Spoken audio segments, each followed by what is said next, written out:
ملت اسلامی السلام علیکم ورحمۃ اللہ وبرکاتہ۔ الحمدللہ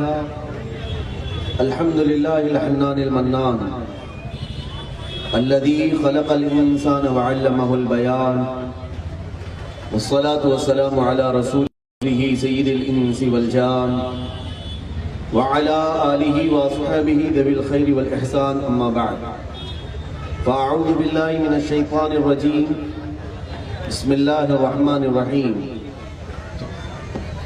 إن الدين عند الله الإسلام وقال الله تعالى في مقام آخر اليوم أكملت لكم دينكم وأتممت عليكم نعمتي ورضيت لكم الإسلام دينا صدق الله مولانا العظيم وبلغنا رسوله النبي الأمين المتين المختار الكريم ونحن على ذلك لمن الشاهدين والشاكرين والحمد لله رب العالمين۔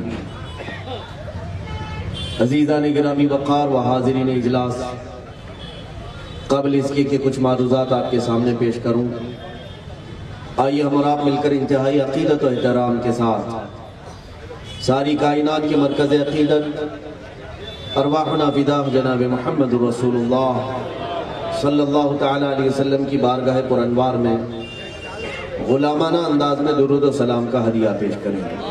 اللہم صلی علی سیدنا و مولانا محمد معدن الجود والکرم وآلہ واصحابہ الکرام وابنہ الکریم وبارک وسلم صلاة دائمتا سرمدا ابدا۔ عزیزان گرامی وقار، ہمارا آج کا یہ اجلاس ایک الگ نوعیت سے ہے اور ایک الگ کیفیت میں ڈھلا ہوا ہے۔ یقیناً یہ سال کی آخری رات ہے جس کو دنیا 31st نائٹ کے نام سے جانتی ہے اور مناتی بھی ہے۔ شاید ہی کچھ لوگ ہوں، کم و بیش ہی لوگ ہوں جو اس رات کو ذکر الہی میں گزارتے ہوں گے، ورنہ دنیا بھر میں آج کی یہ رات لہو و لعب کے لیے مشہور ہے۔ آج کی یہ رات عیاشیوں کے لیے وقف کر دی جاتی ہے۔ آج کی رات کثرت سے شراب نوشی ہوتی ہے، کثرت سے زنا کاری ہوتی ہے۔ آج کی یہ رات دنیا کے لیے بڑی رنگین ہے، لیکن ایک غلام مصطفیٰ میرے آقا صلی اللہ تعالیٰ علیہ وسلم سے سچی محبت رکھنے والا، اسے تو یہ فکر ہوتی ہے کہ میری زندگی کا 1 سال کم ہو گیا اور میں یہ جو سال گزر رہا ہے میری زندگی سے، اس سال کی آخری رات کو یوں ہی نہ جانے دوں، بلکہ ہو سکتا ہے کہ میں نے 2019 میں بہت سارے گناہ کیے ہوں، لیکن جب یہ آخری رات سال کے ساتھ بند ہونے والی ہو تو کیوں نہ میں اللہ اس کے ذکر رسول کے ذکر میں جا بیٹھوں اور تھوڑا وقت میں میرے آقا صلی اللہ علیہ وسلم کی یاد کر لوں، تاکہ رب ذوالجلال اس پورے سال کی جب کتاب بند فرما رہا ہو تو اخیر میں میرے نام سے لکھ دیا جائے کہ یہ بھی شہدائے مصطفیٰ تھا، یہ لکھ دیا جائے کہ یہ بھی ذکر الہی کا شغف رکھنے والا بندہ تھا۔ میرے عزیزوں، آج میں کچھ ضروری باتیں لے کر کے آیا ہوں۔ یقیناً ہم اس عظیم دین سے تعلق رکھتے ہیں جس کے متعلق خود رب ذوالجلال نے فرمایا کہ دنیا میں اللہ تبارک و تعالیٰ کو اگر کوئی دین پسند ہے تو وہ اسلام، اور خود قرآن پاک میں فرماتا ہے آج کے دن میں نے تم سب پر اپنی پوری نعمتیں تمام کر دی اور اے لوگوں تمہیں اسلام لے کر میں راضی ہوا، جس میں میرے رب ذوالجلال کی رضا ہے، اس دین سے ہمارا تعلق ہے۔ اور میں آج آپ کو ایک خصوصیت بتاؤں، ہر زمانے میں ہر دین کا اور ہر ایک کمیونٹی کا ایک کلچر رہتا ہے، اس کلچر سے وہ پوری دنیا میں مشہور ہوتے ہیں۔ مثال کے طور پر یونانی کلچر پوری دنیا میں مشہور تھا کہ یونان کے لوگ بہت سارے تحقیقات میں بہت آگے ہوتے ہیں، ان کا ایک کلچر ہے تحقیق کرنے میں، ریسرچ کرنے میں، نئی چیزیں بنانے میں۔ ملک فارس کا ایک کلچر تھا، ایران کا، کہ گھوڑ سواری میں وہ مشہور تھے، جنگ بازی میں، جنگی چیزوں میں وہ بہت مشہور تھے۔ ہندوستان کا ایک کلچر ہے بہت پرانا، روحانیت میں یہ مشہور ہے کہ یہاں جو بھی دین کا اختیار کرنے والا ہے اس کے اندر دینداری زیادہ ہوتی ہے، چاہے وہ ہندو ہو، چاہے بدھ ہو، چاہے کوئی بھی پرانے دین کا ماننے والا۔ ہر ایک زمانے میں کسی نہ کسی کا ایک کلچر مشہور ہے، اور انڈیا، ہندوستان اور ایک کلچر میں مشہور تھا کہ یہ تجارت میں بہت زیادہ پوری دنیا میں چھایا ہوا تھا۔ جیسے آج ملک چین تجارت میں بہت مشہور ہے، ان کا کوئی دین نہیں لیکن ایک کلچر ہے کہ ہر پیدا ہونے والا بچہ وہاں پر تاجر سمجھا جاتا ہے۔ میرے عزیزو، اسی طرح اسلام کا ایک کلچر ہے۔ دوسرے جو کلچر ہے، دوسرے جو تہذیب ہے، دوسری جو ثقافتیں ہیں، ان کا معاملہ یہ ہے کہ وہ اپنی قوم کے لیے خاص ہے۔ ہندوستان کا جو کلچر ہوگا وہ باہر والے ایکسیپٹ نہیں کر پائیں گے۔ آپ کے ہاں جو کلچر ہے اس کو باہر کے لوگ نہیں ایکسیپٹ کر سکتے۔ امریکہ اور یورپ کا جو کلچر ہے وہ مشرقی ممالک نہیں ایکسیپٹ کریں گے۔ عرب کا جو کلچر ہوگا پرانے زمانے میں وہ دوسرے لوگ نہیں ایکسیپٹ کرتے، لیکن اسلام کا ایک کلچر ہے، اسلام کا ایک دائرہ اور اسلام کی ایک تہذیب ایسی ہے کہ جو کسی خاص قوم کے لیے نہیں آئی۔ اس کی خاصیت یہ ہے کہ اسلام کا کلچر پورے ورلڈ کے لیے، پوری دنیا کے لیے، پوری دنیا کے لیے اسلام نے ایک کلچر پیش کیا ہے۔ وہ کیا ہے؟ سب سے پہلی چیز اسلام کی خصوصیت یہ ہے کہ اسلام توحید کا درس دیتا ہے۔ چاہے دنیا میں بسنے والا کہیں کا بھی انسان ہو، لیکن سب سے پہلی فکر اسلام یہ دیتا ہے کہ خدا ایک ہے، اللہ ایک ہے۔ یہ وحدانیت کا تصور اس کو ہلکے میں مت لینا، اس کو ہلکے میں مت سمجھنا۔ محققین نے کہا ہے کہ جب بندے کے ذہن میں، انسان کے دماغ میں یہ بات آ جاتی ہے کہ اللہ ایک ہے تو اس کا ذہن ہمیشہ ایک رہتا ہے، اور جب وہ ایک سے زیادہ چیزوں کو اپنے ذہن میں ڈالتا ہے تو اس کا ذہن کبھی بھی دماغ سلامت نہیں رہتا۔ یہاں تک کہ وہ چاہے سائنٹسٹ بھی بن جائے بہت بڑا، لیکن جب دین کا معاملہ آ جائے تو کبھی وہ جانوروں کو خدا کہہ لے گا، کبھی آسمان کو، کبھی سورج کو، کبھی تاروں کو۔ وہ اسی کشمکش میں دھوکے کھاتا رہتا ہے، آخر میں کس کو طاقتور سمجھوں؟ اور اسلام نے یہ تمام بلاؤں سے ہمیں آزاد کیا، ہمارے ذہن کو وحدانیت، اللہ رب العزت کے ایک ہونے کا ایسا یقین دیا ہے کہ چاہے ہمارا غریب ہو یا امیر ہو، ہم اللہ کے ایک ہونے کا یقین رکھتے ہیں۔ اس کے علاوہ میرے عزیزوں، مساوات، اسلام کا ایک کلچر یہ ہے کہ توازن ہے، اس کے اندر برابری ہے، ایکویلٹی ہے، کہ چاہے وہ افریقہ کا ہو، کہ امریکہ کا ہو، کہ عرب کا ہو، کہ ہند کا ہو، کہیں کا بھی رہنے والا ہو، اللہ نے ہم سب کی زبان قرآن کی عربی میں بنا دی ہے۔ ہم جہاں پر بھی ہو، نماز ہم اللہ اکبر سے شروع کرتے ہیں، السلام علیکم ورحمت اللہ سے ختم کرتے ہیں، چاہے ہماری زبانیں مختلف ہیں۔ تو یہ اسلام کا کلچر ہے جو پورے ورلڈ کے لیے آیا ہے، پوری دنیا کے لیے آیا ہے۔ کچھ کلچر ایسے ہیں جو کسی خاص علاقے کے لیے ہیں۔ عزیزان گرامی، میں یہ باتیں آپ کو اس لیے عرض کر رہا ہوں کہ تم ایک آفاقی دین کے ماننے والے ہو۔ صرف ممبئی کا ایک دھرم نہیں ہے، یہ ہندوستان کا ایک مذہب نہیں ہے۔ اسلام ایک ایسا دین ہے جو آدم علیہ السلام کی یہاں پر دنیا میں تشریف آوری سے لے کر قیامت تک پھیلا ہوا دین ہے۔ یہ دین کسی ایک زمانے کے لیے نہیں۔ جو لوگ یہ سمجھتے ہیں کہ اسلام یہاں پر 1400 سال پہلے آیا ہے، یا ہندوستان میں پہلی صدی ہجری میں آیا ہے، میں کہتا ہوں یہ اسلام جو شکل آپ دیکھ رہے ہیں، یہ شریعت مصطفیٰ پہلی صدی ہجری میں آئی ہوگی، لیکن اسلام تو جس وقت آدم علیہ السلام زمین پر قدم رکھے اسی دن آ چکا تھا، اسی دن اسلام آیا ہے۔ تو اس کا مطلب یہ ہوا کہ دنیا کا سب سے قدیم مذہب اسلام ہے، اور انشاءاللہ العزیز قیامت تک قائم رہنے والا یہی دین اکمل ہے۔ جب ہم اتنے بڑے آفاقی دین اور اتنے بڑے پرانے مذہب کو جانتے اور پہچانتے اور مانتے ہیں، تو اس مذہب میں ہونے کے اعتبار سے ہماری کچھ ذمہ داریاں ہیں۔ آج نوجوان طبقہ ان ذمہ داریوں کو بھول چکا ہے۔ میرے عزیزو، ایک بات یاد رکھنا، کمپنی میں جب کوئی جاب کے لیے سیلیکٹ ہوتا ہے تو ہر ایک کی فیلڈ کے حساب سے اس کو ذمہ داریاں دی جاتی ہیں. اگر تمہیں صرف آفس بوائے کے طور پر لیا گیا ہے تو ہو سکتا ہے آفس کے کام آپ کو دیکھنے پڑے, اور اگر تھوڑی پوسٹ بڑھ جائے تو ہو سکتا ہے آپ کو کلرک کے کام دیے جائیں, یا اور بڑھ جائے تو آپ کو سپروائزر بنایا جائے, تھوڑی سی اور ذمہ داریاں ہو جائیں گی.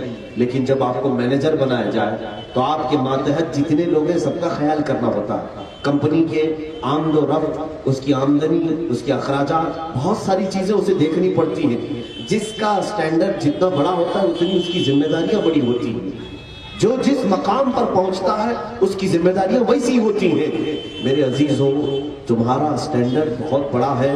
قرآن میں اللہ نے فرمایا کنتم خیر امت اخرجت للناس, پوری دنیا میں جتنے انسان ہیں ان سب میں اللہ نے تمہیں خیر امت بنایا ہے, تمہیں خیر امت بنایا ہے. ایک عظیم پوسٹ دیا ہے, ایک بہت اعلیٰ مقام تمہیں دیا ہے.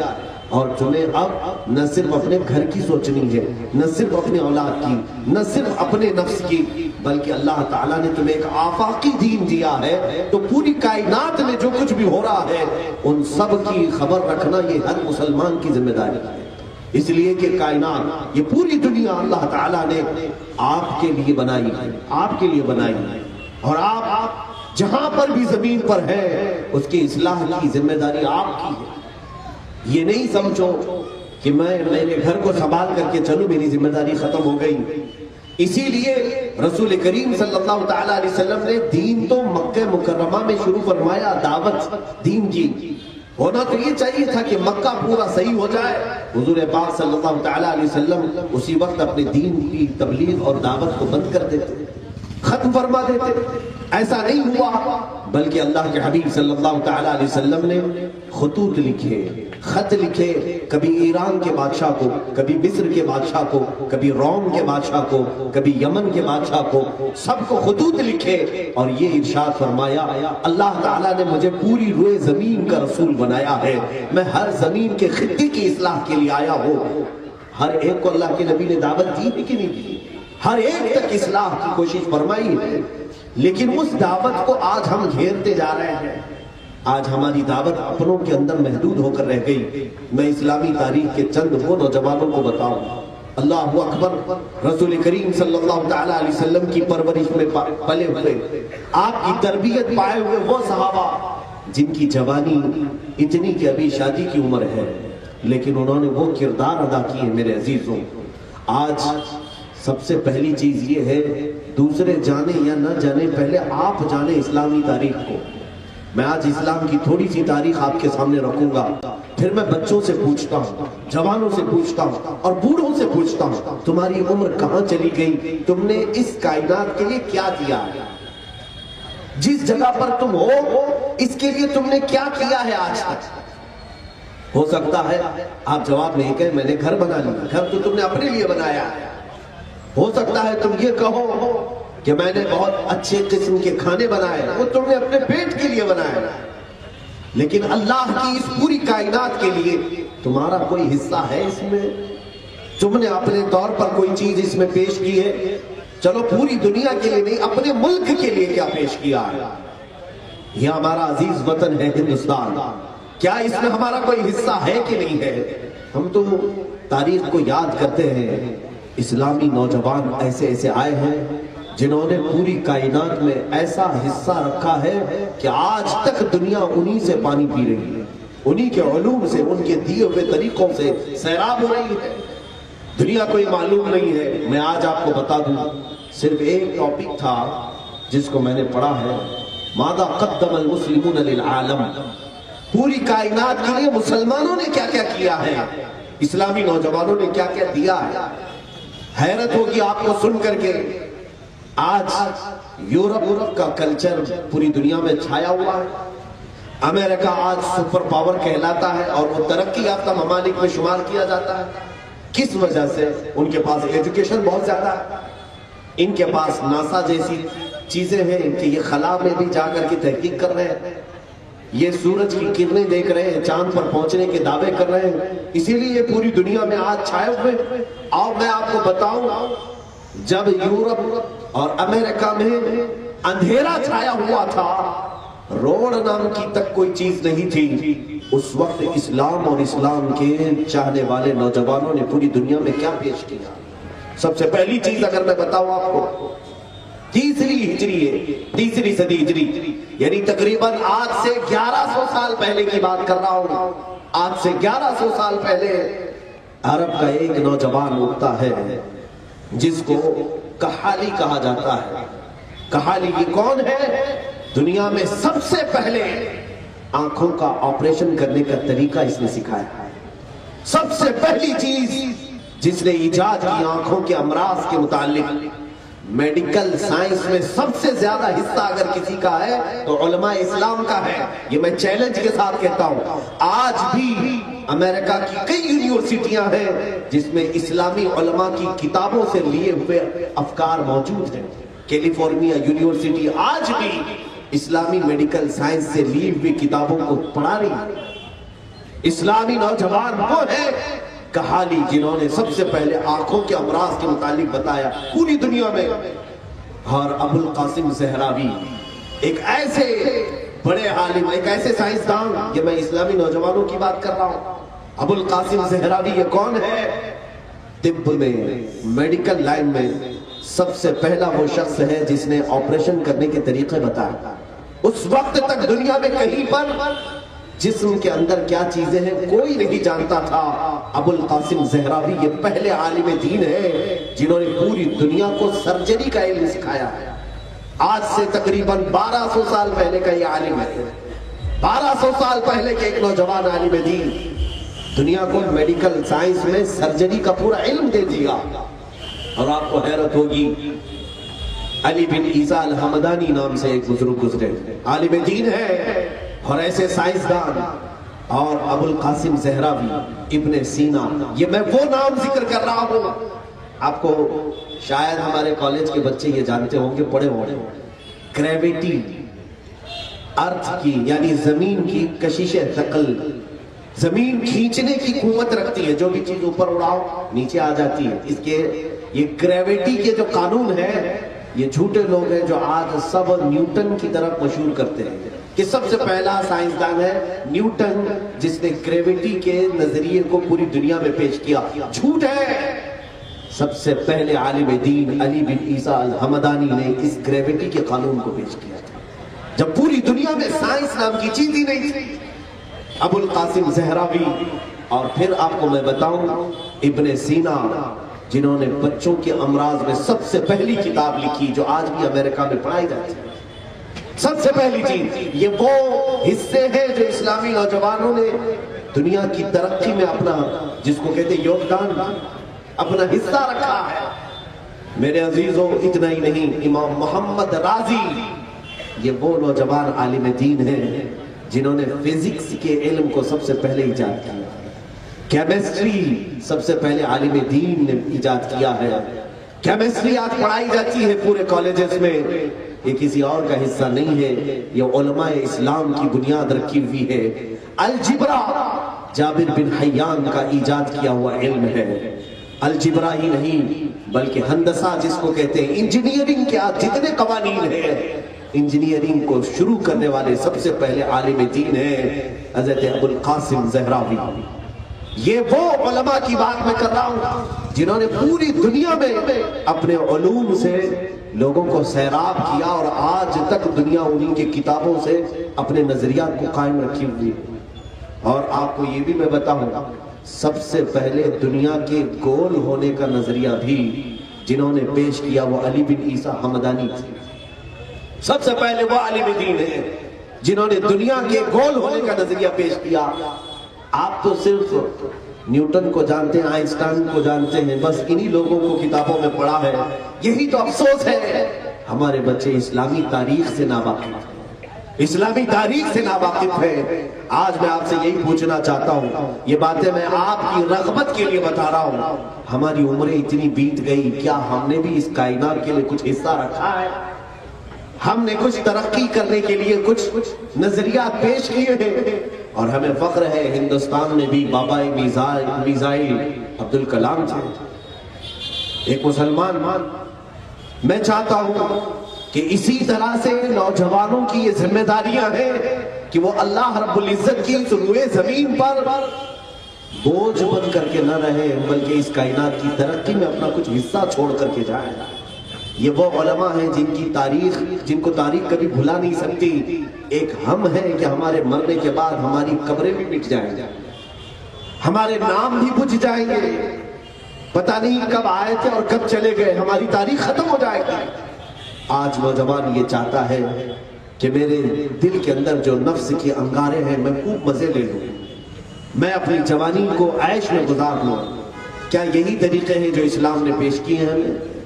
آج کی رات تم دوسروں کو دیکھ کر کے متاثر نہ ہونا کہ آج پوری دنیا پارٹی منا رہی ہے اور میں یہاں کیا کر رہا ہوں۔ میرے عزیز، اللہ رب العزت نے تجھے جو اس کائنات میں بھیجا ہے بہت مختصر سی مدت کے لیے بھیجا ہے۔ تم یوں جوان ہوئے، یوں بوڑھے ہوئے اور یوں ہی چلے گئے، پتہ بھی نہیں چلے گا تم کب اس کائنات میں جوان ہوئے اور کب بوڑھاپا آ گیا اور کب اس دنیا سے رخصت ہو گئے۔ پوچھ لو جو بوڑھے ہیں آج، یہ کل کے جوان تھے، اور جو آج جوان ہیں یہ کل کے بچپنے میں تھے، بچپنا تھا۔ یہ دنیا اتنی تیزی سے بھاگتی جا رہی ہے اور ہم اپنے راتوں کو اور اپنے دنوں کو عیاشیوں میں بتا رہے ہیں۔ آج مجھے افسوس ہے، اسلامی نوجوانوں کے کردار کے سلسلے میں اگر ہم سے سوال کیا جائے مجھے شرم آئے گی۔ میں افسوس کے ساتھ کہوں گا، ہاں میں نے ایک بات یہ پیش کی کہ اسلام کے وہ عظیم ہونہار نوجوان جو علماء اسلام تھے، جنہوں نے سب سے پہلے ہمیں دنیا پر حکومت کے سلیقے سکھائے۔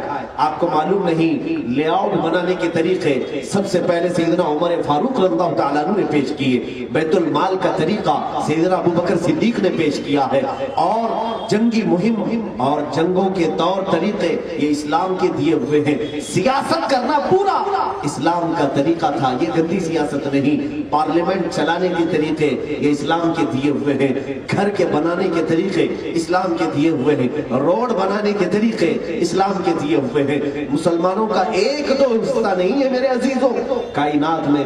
میں جانتا ہوں مصر میں میں نے دیکھا تھا، اٹلی کے، یورپ کے کچھ بادشاہ وہ ہیں جو اپنے بچوں کو اندلس میں جب مسلمانوں کی حکومت تھی، علماء ربانیین وہاں تھے، اپنے بچوں کو علماء اسلام کے پاس پڑھنے کے لیے بھیجتے تھے۔ کون؟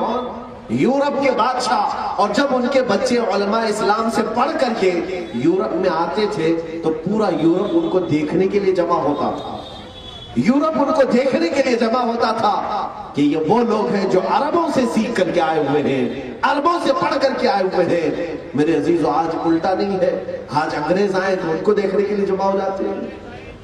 آج ہم پوری طرح سے الٹ کیسے گئے؟ ہمارا حصہ کہاں چلا گیا؟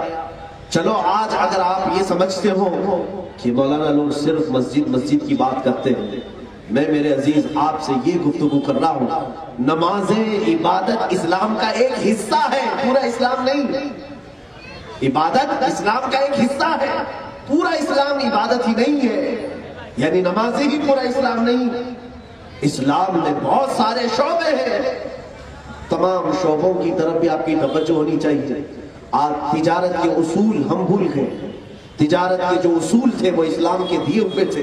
فقہ کی کتابیں آج بھی بھری ہوئی ہیں، تجارت کے اصول پورے علماء کو آج بھی پڑھائے جاتے ہیں۔ یہ افسوس کی بات ہے کہ علماء تجارت میں ایک بھی نہیں دکھتے، لیکن تجارت کے پورے مسائل پڑے ہوئے، خرید و فروخت کے مسائل، خیار عیب، خیار شر، یہ کتنے مسائل پڑے ہوئے علماء موجود ہیں، لیکن تجارت میں ان کا کوئی حصہ نہیں ہے۔ اسلام نے سب سے پہلے تجارت کا اصول بتایا، غلامی سے پوری کائنات کو آزاد کرنے والا اسلام ہے۔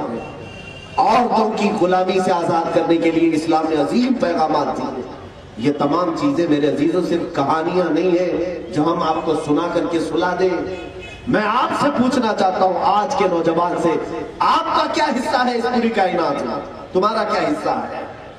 افسوس ہوگا اگر میں یہ ساری تقریر کسی اور کے سامنے کروں کہ سب سے پہلے مجھے یاد ہے امام رازی بغداد کے ایک بڑے مشہور سائنسدان، عالم دین، ڈاکٹر بھی ہے، طبیب بھی ہے، بغداد میں ہاسپٹل بنانے کے لیے خلیفہ نے سب سے پہلے ہاسپٹل بھی اسلام کا دیا ہوا طور طریقہ، پہلے لوگ گھروں سے علاج کراتے، ہاسپٹل بنانے کا ایک علم ہے، کہاں بننا چاہیے؟ ممبئی میں تو کہیں بھی بن جائے گا، یہ الگ بات ہے کہ جگہ کی قلت ہے، لیکن اس کے اصول ہیں۔ یہ اصول سب سے پہلے کس نے پیش کیے تھے جانتے ہیں آپ؟ بغداد میں جو خلیفہ وقت تھے انہوں نے امام رازی سے پوچھا کہ ہمیں ایک مستشفیٰ بنانا ہے۔ مستشفیٰ کہتے ہیں جہاں مریضوں کی دیکھ بھال کی جائے، اچھے ڈاکٹر ان کا علاج کریں۔ ہمیں ایک ایسا گھر بنانا ہے، ہاسپٹل بنانا۔ کس جگہ بنا ہے؟ بغداد کی۔ انہوں نے کیا نظریہ پیش کیا تھا؟ آج تک لوگوں کی عقلیں حیران ہیں۔ امام رازی نے کہا کہ مجھے کچھ کچے گوشت کے ٹکڑے لا کر کے کسی بیل کے یا جانور کے ذبح کرنے کے بعد اس کے گوشت کے ٹکڑے لا کر کے، کافی ٹکڑے ان کے پاس لا کر کے دیے گئے، بڑے بڑے ٹکڑے۔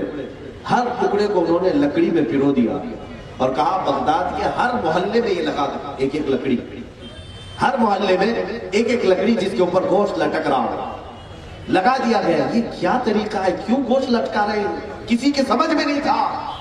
بغداد میں لٹکائے گئے، وہ گوشت لٹکتا رہا 3 دن تک۔ اس کے بعد امام رازی نے ہر جگہ کے اس لٹکے ہوئے لکڑی پر جو لٹکے ہوئے گوشت تھے ان کو واپس منگوایا، لاؤ۔ اب اس میں سارے جو ٹکڑے تھے سب کی کیفیت الگ تھی۔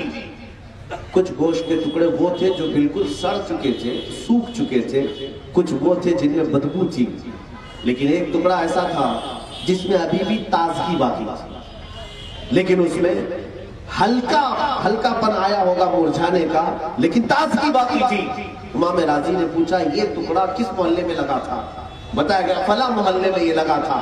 کہا اسی جگہ پر ہاسپٹل بننا چاہیے تاکہ مریضوں کا جسم جلدی نہ سڑے۔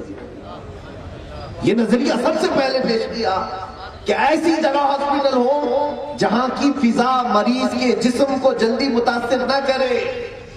اس وقت سارے لوگوں کی عقلیں حیران تھی، کیا یہ بھی کوئی علم ہوتا ہے؟ ہاں، یہ ہمارے علماء اسلام ہیں جنہوں نے پوری دنیا کو زندگی گزارنے کا طریقہ بتایا ہے۔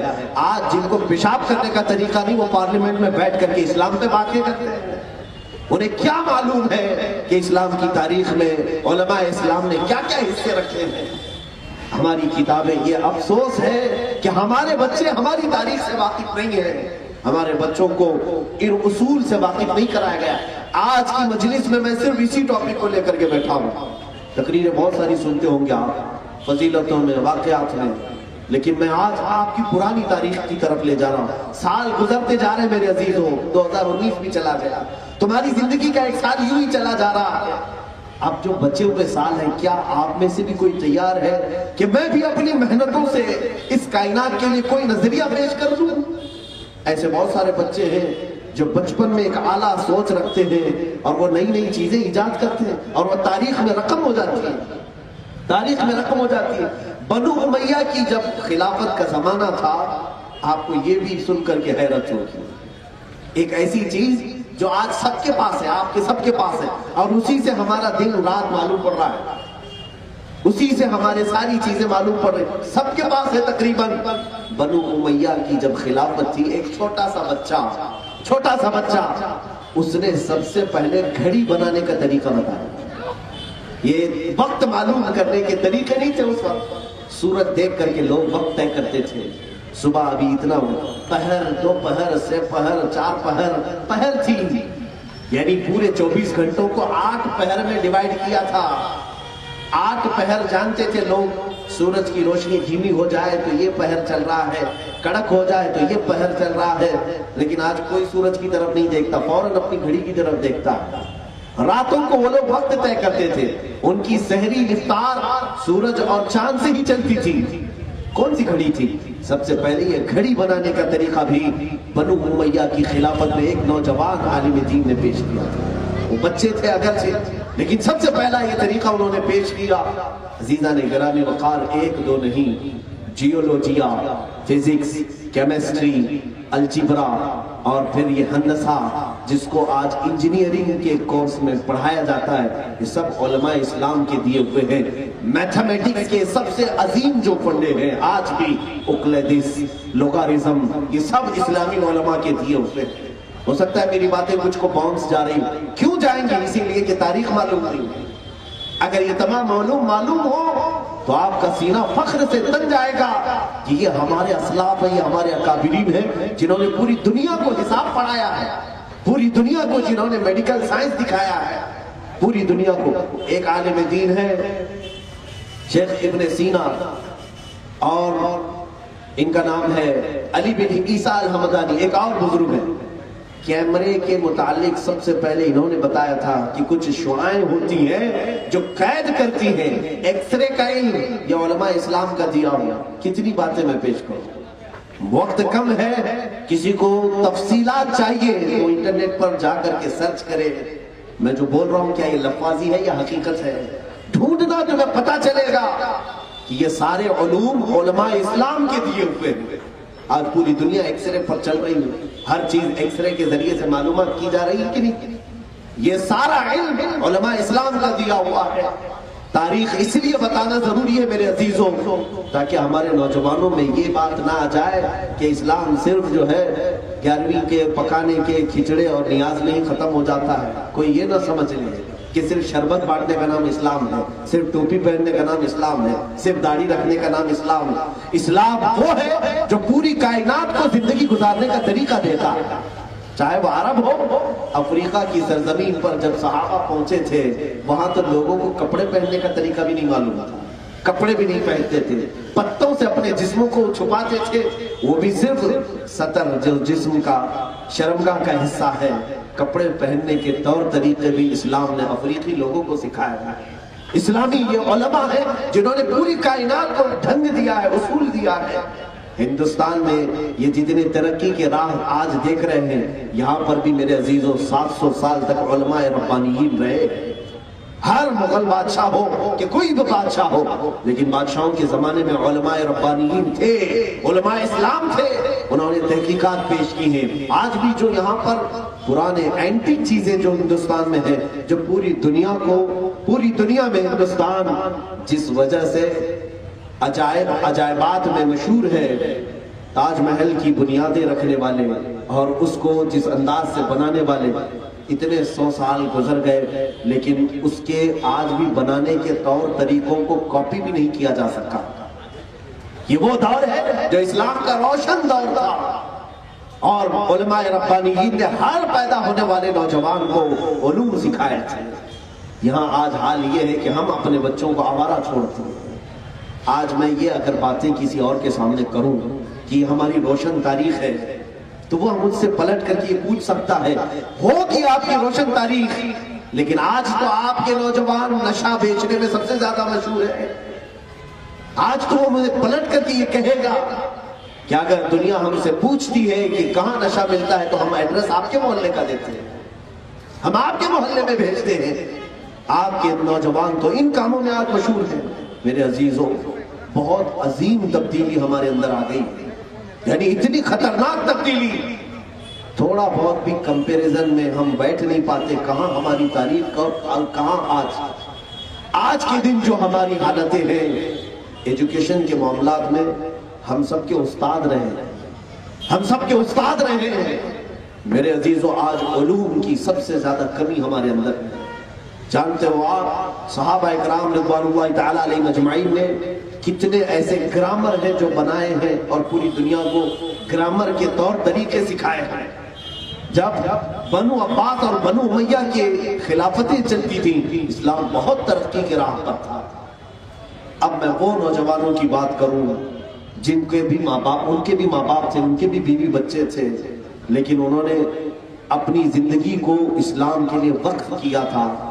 آج میں آپ سے پوچھنا چاہتا ہوں، ہمارے وہ بچے جو پوری رات بھر کسی کٹے پر گزار کر صبح چلے جاتے ہیں اور سورج نکلنے کے بعد دیر تک اپنے بستروں پر لیٹے رہتے ہیں، ایسا ان کی زندگی کے کتنے دن گزرتے چلے جائیں؟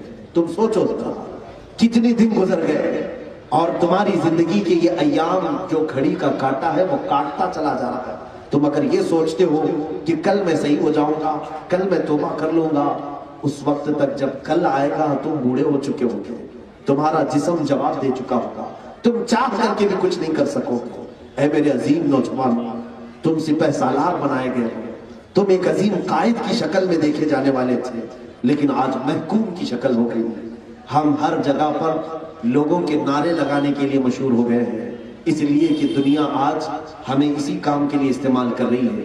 جتنی سیاسی پارٹیاں ہیں یہ سب ہمارے ساتھ کھلونے کی طرح کھیلتی ہیں، انہیں معلوم ہے چند سکے انہیں دیتے ہیں، یہ اس پارٹی میں بھی آئیں گے، اس پارٹی میں بھی آئیں گے۔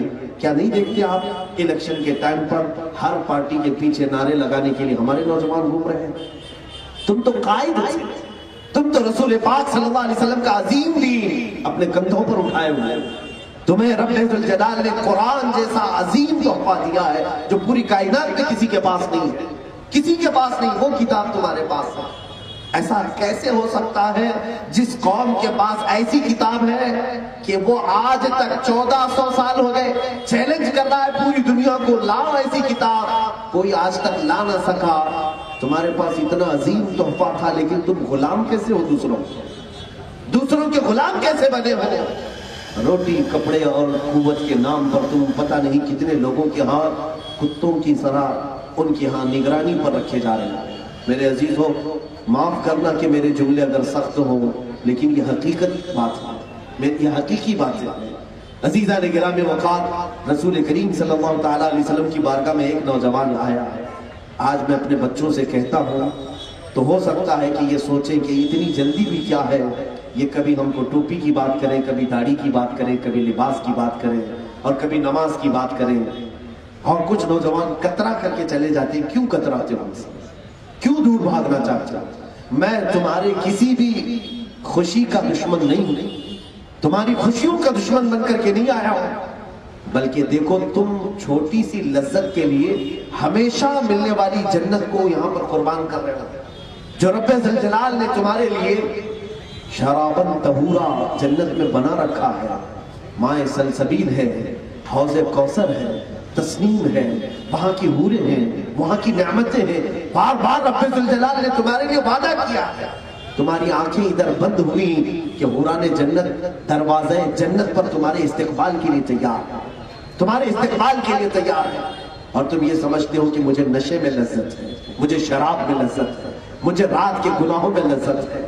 یہ گناہ ایسے ہیں جو ایسے دھبے چھوڑ جائیں گے، ایسے دھبے چھوڑ جائیں گے کہ دنیا کی کسی صرف و صابن سے یہ دھلے نہیں جاتے۔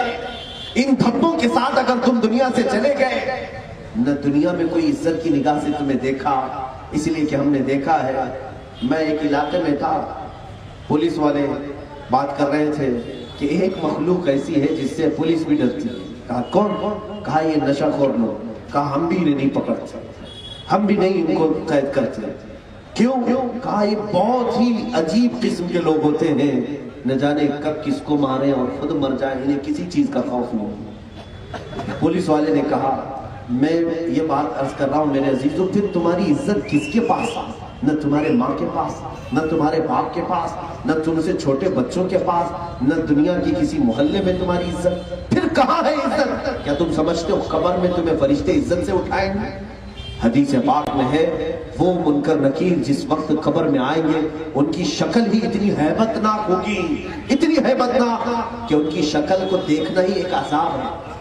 وہ اپنے دانتوں سے زمین کو چیرتے ہوئے آئیں گے، نیلی آنکھوں والے اور کالے چہرے والے جو تمہیں جھنجھوڑ کر کے کھینچ کر کے اٹھائیں گے۔ اگر فرشتوں کا ایک بھالا سینے پر پڑ گیا تو وہ مردہ 2 میل زمین میں اندر جاتا اور اسے پھر سے نکالا جاتا ہے۔ یہ عذاب قیامت تک ہوگا۔ کون سی عزت ہے تمہاری؟ کیا قیامت کے دن عزت ہوگی؟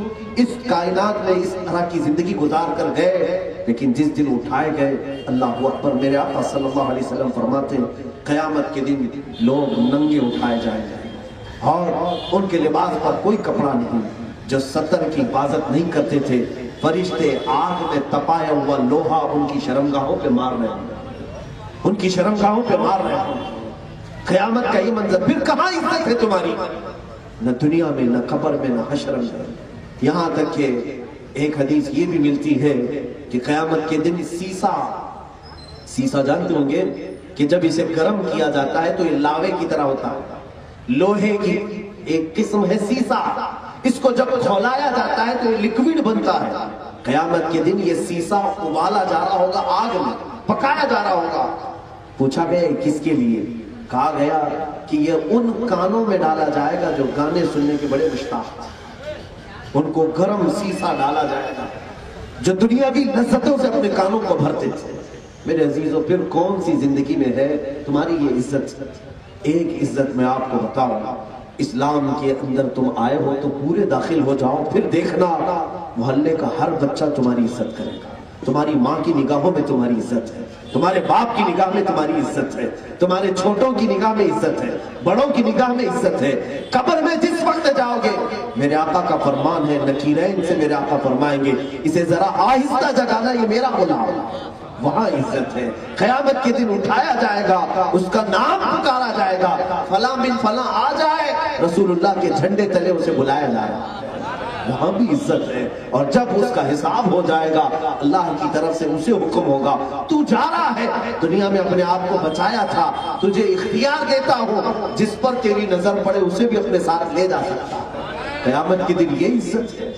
میرے عزیزوں، ہمیں کون سی زندگی گزارنی چاہیے، وہ آج ہی طے کر لو، آج ہی طے کر لو۔ میں ایک نوجوان کی بات کرتا ہوں جن کی زندگی تھی، آج آپ لوگ یہ سوچتے ہوں گے ہمارے ماں باپ ہیں، ہماری بیوی بچے ہیں، ہمارے بھی بہت سارے رشتہ دار ہیں، ساری چیزیں چھوڑ کر کے ہم کیسی زندگی گزاریں؟ آپ کون سی زندگی کی بات کریں؟ سنو، حضرت حنظلہ رضی اللہ تعالیٰ مدینہ طیبہ میں شادی ہوئی، آج کے دن دوپہر کے نکاح ہوا، اور شام کو اسی دن ایسا ہوا کہ مکہ کے مشرکین اور کفار نے مدینے پر حملہ کرنے کی ٹھان لی، اور پورا مجمع مکہ کا مدینہ طیبہ کی طرف آ گیا حملہ کرنے کے لیے۔ یہ جو جنگ احد ہوئی تھی، مدینے سے صرف 5 کلومیٹر دور وہ پڑاؤ ڈال کر کے رک گئے تھے۔ جس دن حضرت حنظلہ کی شادی ہوئی، اسی دن شادی ہوئی، نکاح ہوا ہے، اور مدینے کی حسین ترین ایک خوبصورت خاتون سے انہوں نے نکاح کیا تھا اور ان کے قریب کی تھی۔ اب وہ نکاح کے بعد جب اپنے گھر لے آئے تو اسی شام کو اللہ کے حبیب صلی اللہ تعالیٰ علیہ وسلم نے اپنے اعلان جنگ فرمایا کہ دیکھو مشرکین مکہ نے مدینے پر حملہ کرنے کا ارادہ کر لیا ہے۔ دیکھو وطن کی حفاظت تو میرے آقا نے اسی وقت صحابہ سے سکھایا، صحابہ کو سکھائے۔ جنگ حضور لڑنے کے لیے گئے نہیں تھے، مکہ والے آئے تھے مدینہ تباہ کرنے کے لیے۔ یہ تو ہمارے کردار ہے میرے عزیزوں، جو ہمارے وطن کی طرف آنکھ اٹھا کر کے بھی دیکھے۔ میرے آقا نے تو ہمیں جہاد کا حکم دیا، جہاد کا حکم دیا۔ تو یہ جنگ احد جو ہوئی تھی، وہ مدینے کی خرابی کرنے کے لیے مکہ کے مشرکین آئے تھے۔ حضور نے صفوں کو ترتیب دینا شروع کیا، رات کے وقت سارے صحابہ کو بلایا، اس میں حضرت حنظلہ بھی۔ جب گئے وہاں مشورے چل رہے تھے، میرے آقا صلی اللہ علیہ وسلم سے قریب جا کر حضرت حنظلہ کہتے ہیں، یا رسول اللہ صلی اللہ علیہ وسلم، آج ہی میری شادی ہوئی، آج ہی میری دلہن گھر پہ آئی، اگر آپ اجازت دے دیں تو آج میری پہلی رات ہے، میں اپنی دلہن کے ساتھ منا لوں۔ اللہ کے حبیب صلی اللہ علیہ وسلم نے فرمایا، جا تجھے اجازت۔ انہوں نے کہا، یا رسول اللہ آج پہلی رات گزاروں گا اور کل آپ کے ساتھ حاضر ہونے کی کوشش کروں گا۔ پہلی رات جب وہ گئے، اپنی شب عروسی ہے جس کو شب زفاف کہا جاتا ہے، حضرت حنظلہ رضی اللہ تعالیٰ اپنی اس نئی نویلی دلہن کے ساتھ شباشی فرما رہے ہیں۔ رات کا آخری پہر ہے میرے عزیز، ایک نوجوان زندگی کے لیے یہ سب سے حسین رات ہو سکتی ہے۔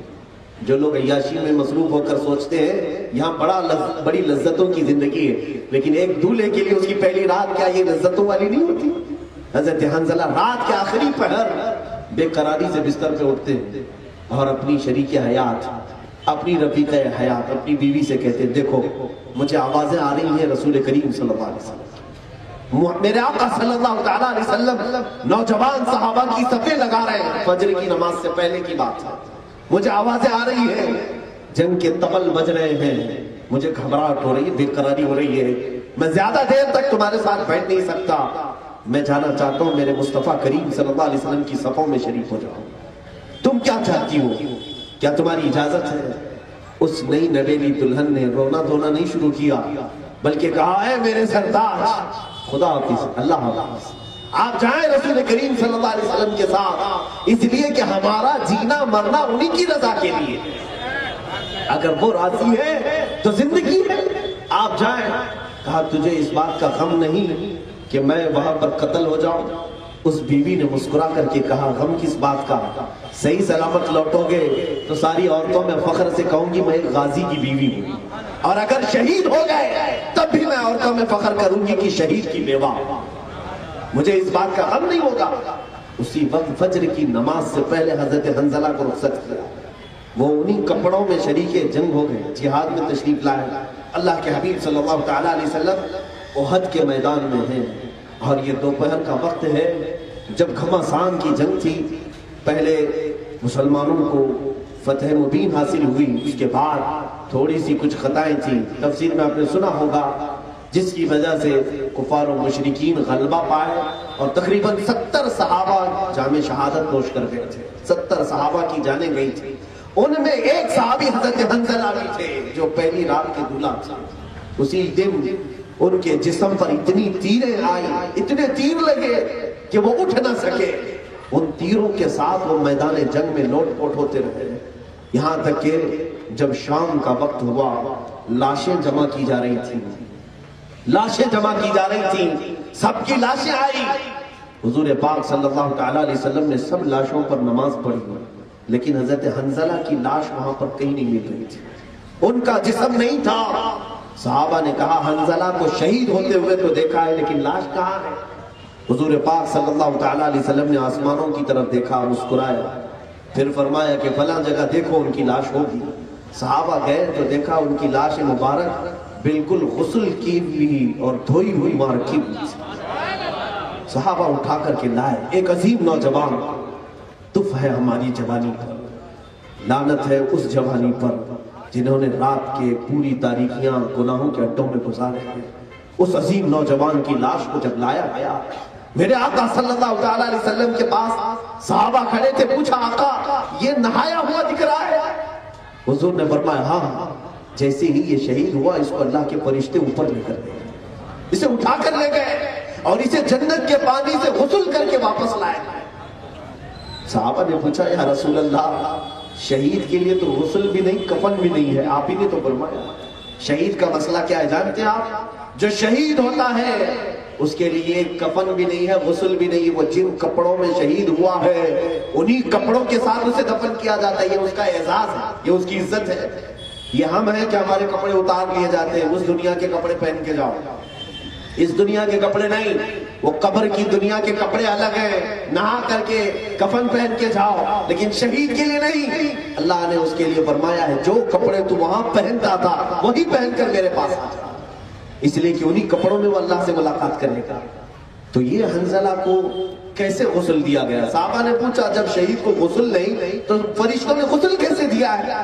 میرے آقا صلی اللہ علیہ وسلم نے فرمایا اے میرے صحابہ، حنظلہ کو جو غسل دیا گیا ہے یہ موت کا غسل نہیں ہے، یہ جنابت کا غسل ہے، جاؤ اس کی بیوی سے پوچھ لینا وہ تمہیں بتائے گی۔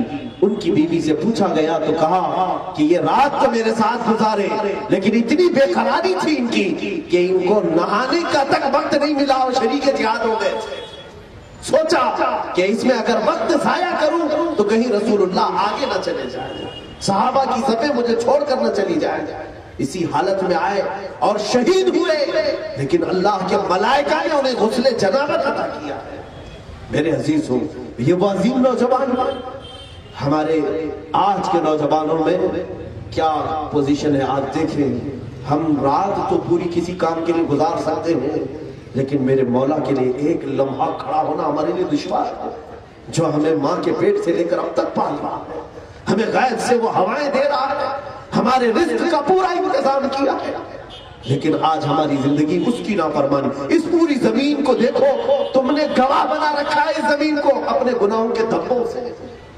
یہ زمین گواہی دے گی قیامت کے دن، یہ سارے دھبے جو ہم نے گناہ کے چھوڑے یہ قیامت کے دن بتائے گی مولا سے اے رب ذوالجلال میرے اس حصے کو اس نے گناہوں سے لال کیا، اس حصے پر بیٹھ کر کے یہ تماشے کرتا رہا، تیری نافرمانی کرتا رہا۔ دیکھنا آج اگر میری یہ باتیں آپ کے اوپر سے جا رہی ہوں، کل تمہاری اور میری ملاقات قیامت کے دن ہوگی تو فیصلہ ہو جائے گا۔ میرے عزیزوں، میں لفاظی کرنے کا عاجز نہیں ہوں، میں دل سے کہہ رہا ہوں، میں ان بچوں کو آج بھی بلاتا ہوں، آج بھی بلا رہا ہوں، وقت ہے مولا تمہیں واپس لے لے۔ تمہاری زندگی گزارنے کے وہ سلیقے نہیں ہیں، وہ طریقے نہیں ہیں جو تم نے بنا رکھے ہیں۔ کچھ کردار میں اتنی بلندیاں پیدا کرو کہ دنیا تمہارے نقش قدم پر چلنے میں فخر محسوس کرے، تمہارے نقش قدم پہ چلنے میں فخر محسوس کرے۔ دو اور نوجوان مجھے دکھتے ہیں تاریخ میں، دو اور نوجوان، ایک کا نام ہے محمد بن قاسم، دوسرے کا نام ہے طارق بن زیاد۔ دونوں کی عمر 17 سال اور 19 سال کے قریب ہے۔ 17 سال یہ ٹین ایج ہے، بھڑکتی ہوئی جوانی جس میں کوئی قابو میں نہیں ہوتا، لیکن ٹین ایجر وہ جانتے ہیں ان کو ماں باپ کی باتیں بری لگتی ہیں، نصیحت کرنے والے انہیں دشمن لگتے ہیں۔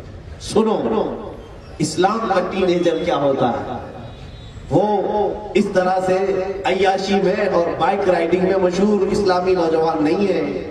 ٹین ایجر کیا کرتے ہیں جانتے ہیں آپ؟ عرب کی سرزمین پر جب اموی خلافت کا زمانہ تھا، حجاج بن یوسف گورنر، اگرچہ وہ ظالم رہا ہو، اس زمانے میں ایک حال ایسا ہوا کہ سرندیپ یعنی سری لنکا کے قریب جو بادشاہ تھے، یہ ان کے تعلقات عربوں سے اچھے تھے، تو سرندیپ کا جو بادشاہ تھا وہ ایک پورے جہاز میں وہاں کے جو مسلمان تاجر تھے جو عرب سے آئے تھے، جن کا انتقال ہوا تھا، ان کی بیواؤں کو جہاز میں سوار کر کے عرب بھیج رہا تھا۔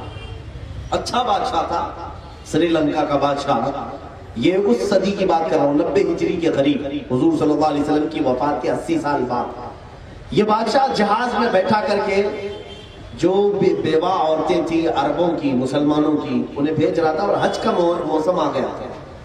تو جو عورتیں اور جو بچے ہوئے مسلمان تھے، انہوں نے احرام بھی باندھ لیا تھا کہ ہم حج کے لیے جائیں گے، لیکن وہ کشتی بہک کر کے دریا یعنی سمندر میں، بحر عرب میں راستہ بھٹک کر کے کراچی کا جو ساحل ہے، دیبل کا ساحل اس کو کہا جاتا، وہاں لگ گئی۔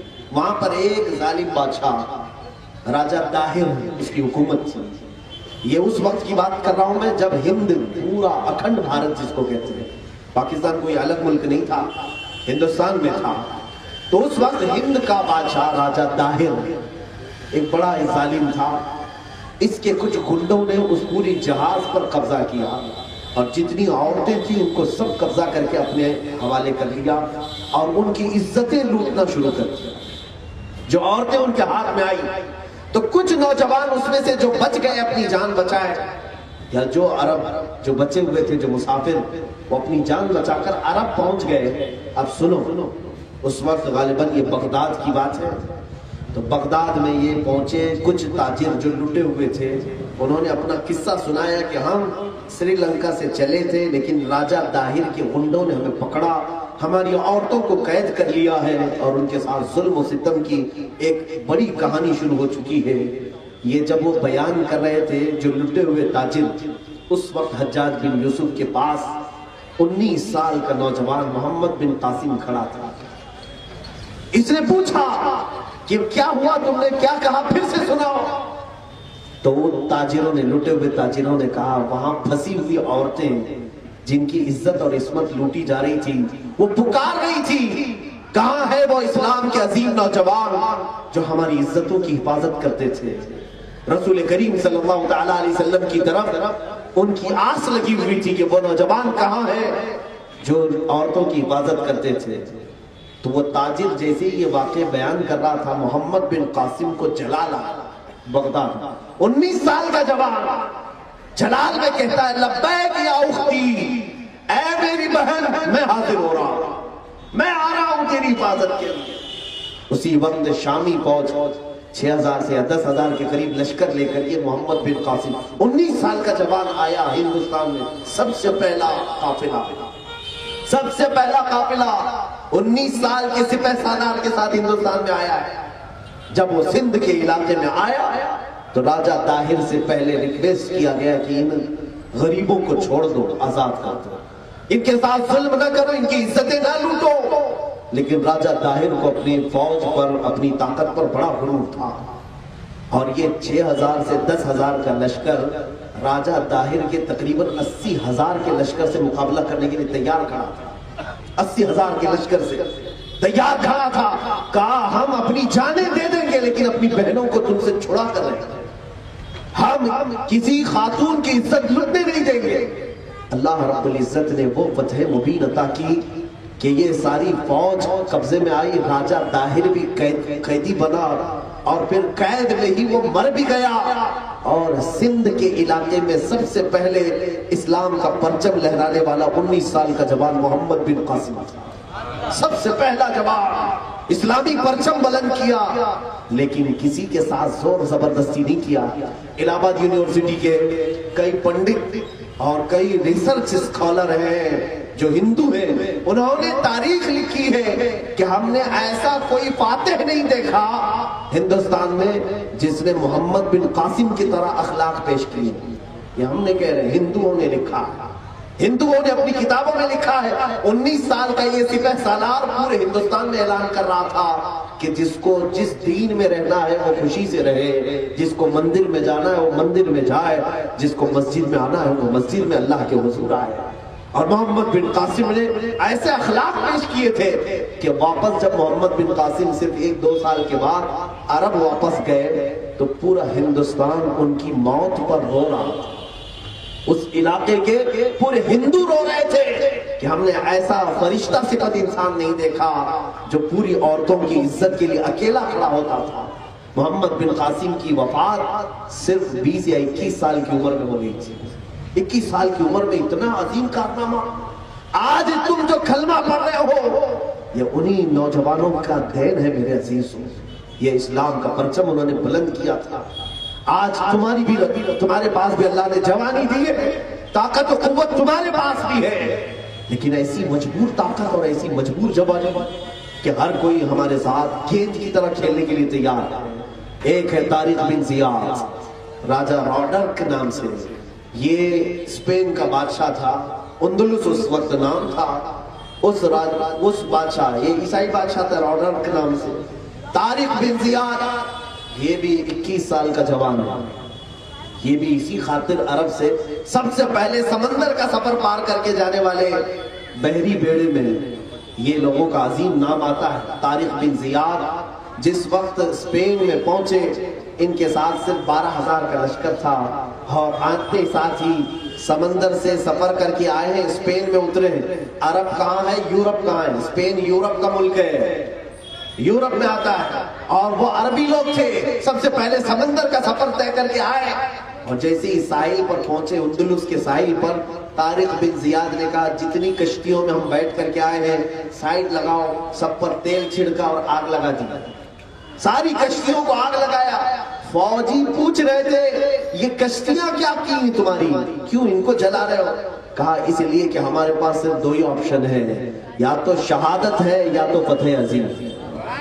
واپس جانے کا آپشن رکھو ہی مت کہ ہم نے کشتیاں جلا دی، کوئی واپس جانے کا سوچے ہی مت۔ یہ عظیم ہمتیں لے کر کے وہ نوجوان چلے تھے اور پوری دنیا کو عدل و انصاف کا سبق بھی سکھایا تھا۔ راجہ راڈر جس نے ایک عورت کو اپنے حرم میں رکھ کر کے اس کی عزت لوٹی تھی، اسے قید کیا۔ 8 دن کی مشقتوں کے بعد طارق بن زیاد کو فتح ملی تھی۔ کتنی فوج کے ساتھ مقابلہ کیا تھا جانتے؟ طارق بن زیاد کے پاس 12,000 آرمی تھی اور راجہ راڈر کے پاس 1 لاکھ کی آرمی تھی، اور مقابلہ کرنے والے یہ نوجوان کبھی ہمت پست نہیں، ان کا یقین تھا اللہ ہمارے ساتھ، اللہ ہمارے ساتھ ہے۔ عزیزان گرامی وقار، وہ توکل میں آج تمہارے دلوں میں بھرنا چاہتا ہوں۔ آج جو دنیا ہمیں آنکھ دکھانے کی کوشش کر رہی ہے، آج ہندوستان کی زمین ہمیں تنگ کرنے کی کوشش کی جا رہی ہے، یہ بھی کان کھول کر کے سن لیں، ہندوستان کسی کے باپ کی جاگیر نہیں ہے، یہ نہ ان کی ہے نہ ان کے باپ داداؤں کی ہے، پوری زمین اللہ کی ہے۔ اللہ جسے چاہے اپنے زمین پر رکھے، رب ذوالجلال جسے چاہے اپنی زمین سے کھلائے، اور جسے جب تک چاہے وہ حکومت عطا کرے، جب تک چاہے وہ حکومت عطا کرے۔ آج کچھ لوگوں کو ہو سکتا ہے میری باتوں سے تکلیف ہو، کیونکہ ذمہ دار حضرات نے کہا تھا کہ پھر مولانا بیٹھیں گے اسٹیج پر، پھر NRC اور CAA کے بارے میں بولیں۔ NRC اور CAA کے بارے میں کیا بولیں؟ پوری دنیا تھوک رہی ہے، کیا بولیں؟ شرم آتی ہے۔ پوری دنیا میں ہندوستان کی عزتوں کو مٹی میں ملانے کا کام کیا ہے۔ آج صرف ہندوستان کے مظاہرے نہیں، یہ آندولن، یہ پروٹیسٹ، یہ احتجاجات ہندوستان کے نہیں ہے۔ ذرا میڈیا کو یہ بھی بتانا چاہیے کہ امریکہ ہو یا دوسرے یورپین کنٹریز ہو، عرب ہو، وہاں کے بھی غیور لوگ سڑکوں پر آئے ہیں، مطالبہ کر رہے ہیں۔ حیرت کی بات ہے یہ دجالی میڈیا کیا بتائے گی، یہ صرف اپنے باپ کی کہانیاں سناتے ہیں، ان کو اس کے علاوہ کچھ نہیں معلوم کہ صبح پی ایم صاحب اٹھ رہے ہیں، ابھی ٹوائلٹ میں جا رہے ہیں، ابھی باہر آ رہے ہیں، اسی پر پوری رات نیوز چلا دیتے ہو۔ آج مجھے حیرت اس بات کی میرے عزیزوں، ہماری یہ خاموشی ہمیں مار ڈالے گی۔ میں آپ سے کہوں گا جینا ہو اس کائنات میں، ایک مثال کے ذریعے سے میں آپ کو بتاتا ہوں۔ یہ دنیا ایک سمندر ہے، دنیا ایک سمندر ہے، اور اگر کبھی تمہیں پانی میں ڈالا جائے، پانی میں ڈالا جائے، سوئمنگ آتی ہے تو اچھی بات ہے، تیرنا آتا ہے اچھی بات ہے، لیکن تیرنا جس کو آتا ہے اس کے لیے بھی ایک چیز ضروری ہے کہ اگر اس کو سمندر میں ڈال دو، ندی میں ڈال دو، اسے ہاتھ پیر چلانا پڑے گا تبھی وہ تیر سکے۔ پورے ہاتھ پیر ڈھیلے کر کے کوئی تیر نہیں سکتا۔ تیرنا جس کو آتا ہے اس کے لیے بھی ضروری ہے ہاتھ پیر چلائے، اور جس کو آتا ہی نہیں وہ جائے نیچے تیر میں، مر جائے، ڈوب جائے۔ اگر آپ کو تیرنا آتا ہے پانی میں تب بھی ہاتھ پیر چلانا پڑے گا، کیوں؟ بغیر ہاتھ پیر چلائے تم پانی میں زندہ نہیں رہ سکتے۔ اسی طرح یہ پوری دنیا ایک سمندر ہے میرے عزیزوں، بولنا سیکھو، خاموش رہو گے تو ڈوب کے مر جاؤ گے، اور اگر حق بولتے رہو گے تم اپنے وجود کے ساتھ اس کائنات میں ہمیشہ زندہ رہو گے، ہمیشہ زندہ رہو گے۔ ہاتھ پیر چلاؤ۔ ہاتھ پیر چلانے کا مطلب یہ بھی مت سمجھو کہ مکے مارنے کی بات کر رہا ہوں، کسی کے ساتھ پنجہ آزمائی کرنے کی نہیں۔ جو ظلم ہو رہا ہے اس کے خلاف بولو، اس کے خلاف آواز اٹھاؤ، تاکہ تمہارے زندہ ہونے کا دوسری قوموں کو احساس ہو کہ اب بھی یہ زندہ ہیں، ان کے سامنے ہم برا نہیں کر سکتے۔ آج میں اس ذمہ دار اسٹیج سے بات کرتا ہوں، یو پی کے سرزمین پر جو ظلم کی ایک نئی کہانی رچ رہے ہیں ان کے نیتا، جو سنیاسی ہیں جن کو پتہ ہی نہیں خاندان ہوتا کیا ہے، بیٹا ہوتا کیا ہے، بیوی ہوتی کیا ہے، اور یہ خاندان پریوار سے ساری چیزیں۔ اسلام سنیاس لینے کا نام نہیں ہے، اسلام میں کبھی بھی رہبانیت نہیں آئی ہے۔ غوث اعظم عبد القادر جیلانی رضی اللہ تعالیٰ عنہ سے بڑھ کر کے کوئی صوفی نہیں، لیکن باوجود صوفی ہونے کے سیدنا عبد القادر جیلانی نے شادی بھی فرمائی، بیوی بھی رکھا، اولاد بھی رکھا، اور مقام یہ کہ زمین پر بیٹھ کر کے وہ لوح محفوظ کو دیکھتے تھے۔ تم یہ سمجھتے ہو کہ سارے کپڑے اتار دیں، ننگے ہو کر کے سنیاسی بن جائیں، چوٹیاں لمبی کر لیں، سب چیزیں چھوڑ کر کے تم یہ سوچتے ہو ہماری آتما پوتر بن جائے گی، آتما کی شکتی۔ تم پوری سنیاس لے کر کے بھی غریب نواز کے قدم تک نہیں پہنچ سکتے، جو کائنات میں بیٹھ کر کے ساتویں آسمان تک نظر رکھتے تھے، زمین کے ساتویں طبق تک نظر رکھتے تھے، اس لیے کہ دنیا نے دیکھا ہے جو اس وقت بھی بہت سارے یعنی اپنے جس کو کہتے ہیں یہ اپنی عبادات کر کے، جو اپنی آتما کو شکتی دیکھنے کے لیے جو عبادات ہوتے، اس وقت کے بھی بڑے بڑے پنڈت سرکار غریب نواز کے مقابلے میں آئے تھے، اور انہوں نے یہ سوچا تھا ہماری آتما بہت پوتر ہے، ہم سب چھوڑ چکے ہیں، لیکن اس ایک مرد قلندر نے اپنی جوتیوں سے لوگوں کو آسمان سے نیچے اتارا ہے، غریب نواز کی کھڑاؤں نے بڑے بڑے اڑنے والوں کو نیچے اتارا ہے۔ اسی لیے میرے مرشد گرامی نے فرمایا ہے، ہوا میں اڑنے والے یوں نہ اترائے، ندا کر دیں وہ جب چاہیں، جسے چاہیں اسے فرما روا کرتے۔ فضا میں اڑنے والے، یہ آج ہواؤں میں اڑنے والے غرور میں نہ آئے۔ اللہ رب العزت جس وقت چاہتا ہے اوندھے منہ بہت اوپر سے نیچے گرا دیتا۔ اتر پردیش کی سرزمین کے واقعات دل دہلا رہے ہیں۔ میں آج آخر میں یہ باتیں اس لیے کہہ رہا ہوں کہ ایک بڑی بے وقوفی کی بات ہے، میں انصاف چاہتا ہوں۔ ملک کی سمپتی کو نقصان پہنچا رہے ہیں اتر پردیش کے پروٹیسٹر، یہی کہا جا رہا ہے، میڈیا یہی بتا رہی ہے، وہ ظالم میڈیا۔ سنو، تمہیں یہ تو پتا ہے کہ کہاں بس جلائی گئی، تمہیں یہ تو پتا ہے کہاں جیپ جلائی گئی، کہاں دیوار توڑے گئے، کہاں گھر توڑے گئے، اور تم جو ہے یہ کہہ رہے ہو کہ یہ ہنسا میں بدل گیا اور پراپرٹی کو نقصان پہنچایا۔ تمہیں یہ نہیں معلوم ملک کی سب سے بڑی پراپرٹی یہ عوام ہوتی ہے، ہم نہیں پراپرٹی ہے، وہ انسان نہیں ہے پراپرٹی۔ ملک کی سب سے بڑی پراپرٹی تو عوام ہے، پیپل ہے، انہی سے تو پورا ملک چلتا ہے۔ تو اس عوام پر گولی چلی، اس کو نہیں بتاتے یہ سب سے بڑا نقصان ہے۔ تمہیں جیپ جلنے کا تو نظر آ گیا، لیکن کتنے جوان جل گئے اس کا نہیں نظر آتا۔ آج ہم یہ مطالبہ کرتے ہیں کہ تقریباً وہاں شہیدوں کی قطار بڑھتی جا رہی ہے، مرنے والوں کی تعداد بڑھتی جا رہی ہے۔ ہندوستان جمہوری ملک ہے، ہمیں جمہوریت کے ساتھ جینے کا حق دیا جائے۔ ہاں پہچانو، میں یہ نہیں کہتا کہ جو گنڈا گردی کر رہے ہیں پروٹیسٹ میں یا احتجاجات میں پکڑو، لیکن تم پکڑ نہیں سکتے، اس لیے کہ جس کو بھی پکڑو گے جب تلاش لو گے تو پھر وہ خاکی چڈی والا ہی نکلے گا، وہی نکلے گا، تم نہیں پکڑ سکتے۔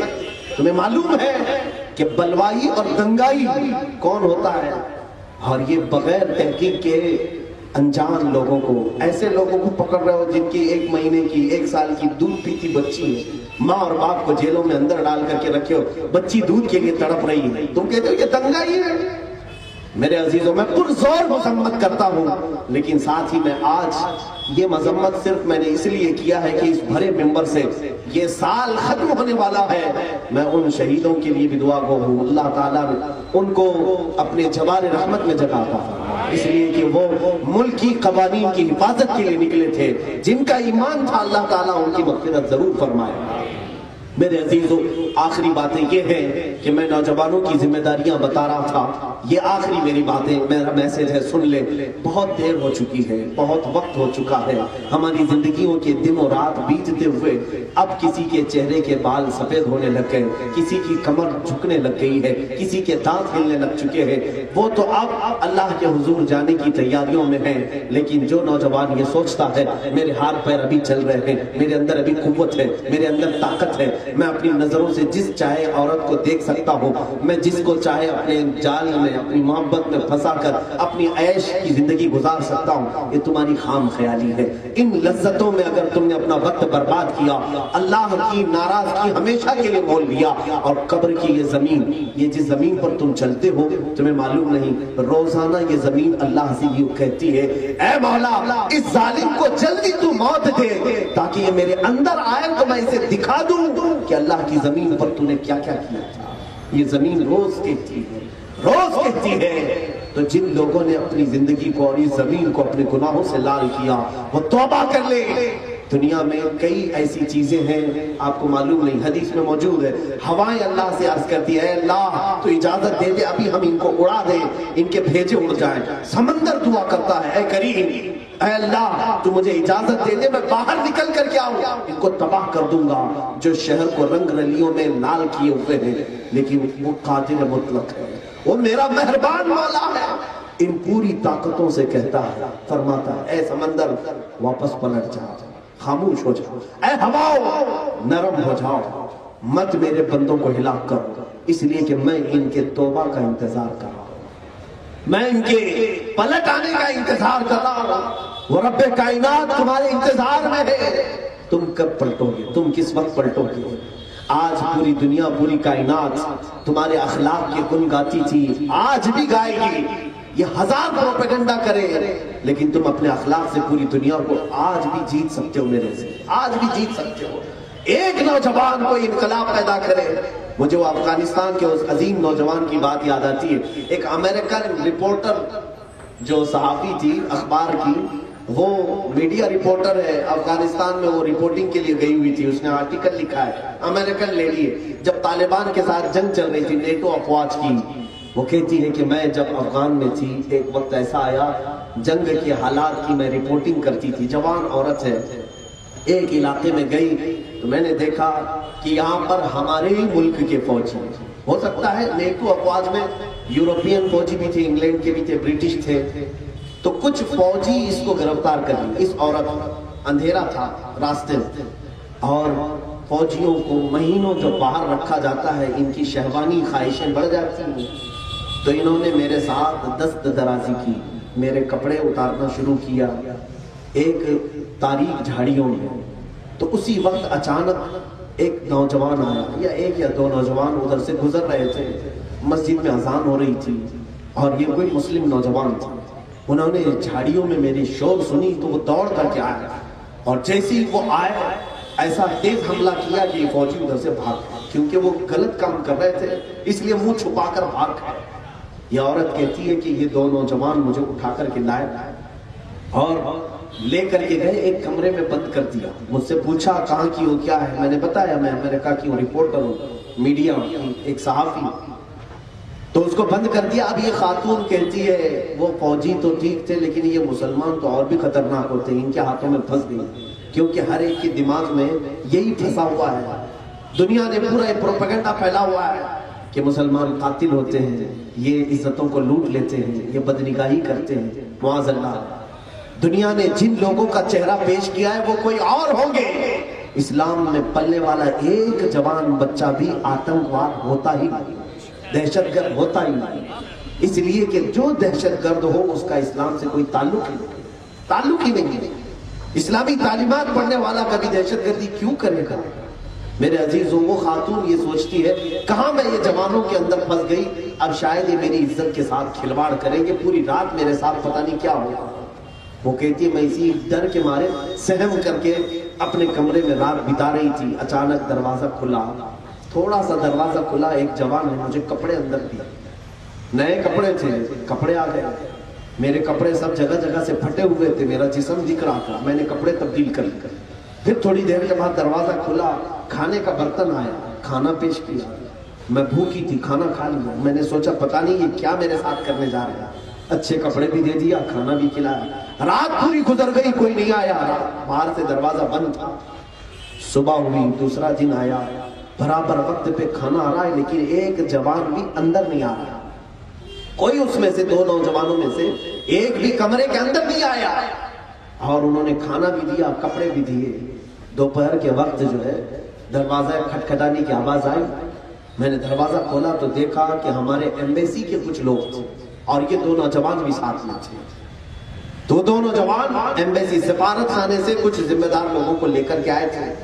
وہ آئے اور انہوں نے کہا چلیے محترمہ ہمارے ساتھ چلیے، آپ کے ساتھ کیا ہوا، ہمیں رپورٹ کر دیجیے. یہ خاتون کہتی ہے میں گئی ایمبیسی میں، ساری رپورٹنگ کی. میرے ساتھ بلااتکار کی کوشش کی دو نوجوان فوجیوں نے.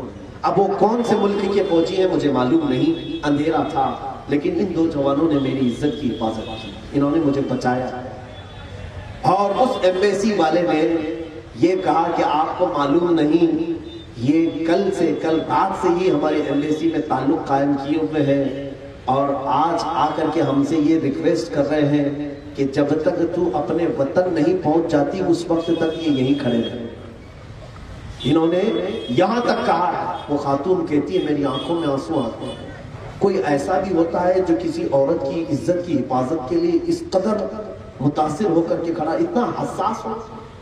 وہ خاتون کہتی ہے میں نے تھینکس کیا، شکریہ ادا کیا. وہ چلے گئے نوجوان باہر. اس کے بعد اس سفارت خانے والوں نے اس خاتون کو اپنے ملک بھیج دیا، امریکہ. وہ پہنچنے کے بعد رپورٹ کرتی ہے ان نوجوانوں کے متعلق. اس نے اپنا سلام بھیجا، بڑی خوشیاں، کچھ تحفے دینے کی بات کی. ان نوجوانوں نے ایک پیسہ بھی اس سے ایکسپٹ نہیں کیا، لیا نہیں. سنیے اب بات. اس نے ایک آرٹیکل لکھا، جب میں مصر میں تھا دیکھا تھا. اس خاتون نے یہ لکھا کہ میں آج علل اعلان کہتی ہوں کہ اگر کہیں عورتوں کی عزت کی حفاظت ہے تو وہ اسلام ہے، اور میں بڑی خوشی کے ساتھ اسلام قبول کرنے پر فخر محسوس کرتی ہوں. اس خاتون نے اسلام کی آغوش میں پناہ لی، اسلام قبول کیا. اب مجھے یہ نہیں معلوم کہ وہ آج تک ہے کہ نہیں ہے، شاید کافی دنوں پہلے کی خبر ہے، لیکن اس واقعے نے مجھے جھنجھوڑ دیا تھا کہ یہ ہے وہ رسول اللہ کے نوجوان جنہوں نے پوری کائنات کی عزتوں کی حفاظت کا صحرا اپنے سروں پر سجایا. آج بھی دنیا یہ میڈیا ہزار تمہارے بارے میں بکواس کرے، کچھ بھی کہے، یہ سوئی کو جو ہے ہاتھی بنا کر کے پیش کرے، لیکن دنیا کی آنکھیں اب بھی کھلی ہوئی ہیں. تم اپنے اخلاق سے ثابت کر سکتے ہو، آج بھی تم اپنے اخلاق سے بتا سکتے ہو.